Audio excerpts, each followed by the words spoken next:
Hi everyone, this is Gaby Pacheco, Program Director of TheDream.Us, and I do a lot of the advocacy, some of the development, and the communications for TheDream.Us. And I have the privilege of being part of this team since the very beginning when we started TheDream.Us in 2013. And I wanted to tell you the quote that has helped me throughout my time that I've been in college and now. And it's, all external events are beyond my control. The only thing I can control is the way I react to it.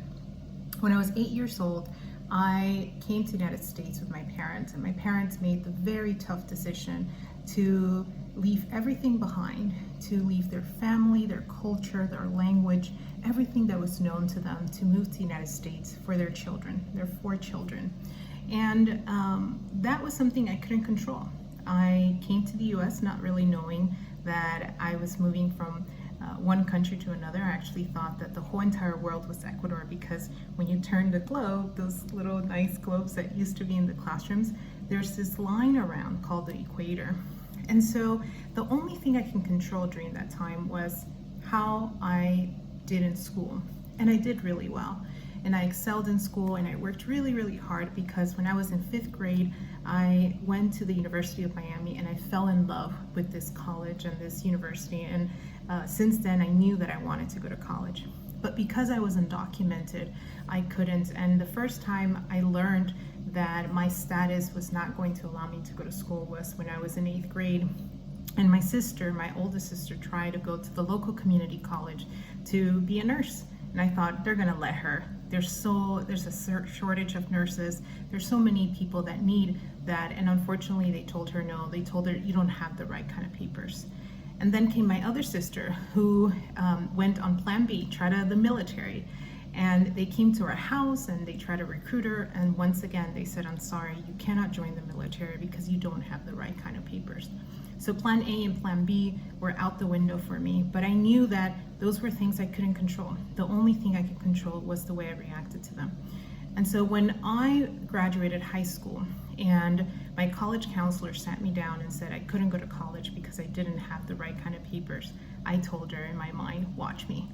And since then, I've been talking about my status, telling adults about it because I thought maybe they can help me. And I remember one woman, never forget the people that are gonna help you along the way, because those are the same kind of people you will be one day. Sue Georgie, she worked at Miami-Dade College, and she said, I'm gonna help you. And I remember every single day knocking on the doors of so many different people there at that institution, everyone telling me that I couldn't go to college, until finally that door was open. I wanna tell you something that I don't think you are ready to hear this, but reality is that you're going to fail. Yep, you are probably going to fail a quiz, you're probably going to fail an exam, and you might fail a class. And it's okay. I failed a class during college. The professor didn't give me time to be able to do the exam and all the stuff that I needed to. My home was raided, and my parents were taken away, and I couldn't take the final exam, and therefore I failed a class. And I couldn't control that, but the only thing I could control is the way I reacted to it. And so I worked really hard and showed my professors that that F didn't reflect the work that I had done, and was able to rectify it. And so when I tell you you're gonna fail, I tell you that because it's the truth. And I think it's really important for you to know that even if you fail, you will rise from all those things. You have to ensure that you do not allow those failures to define who you are.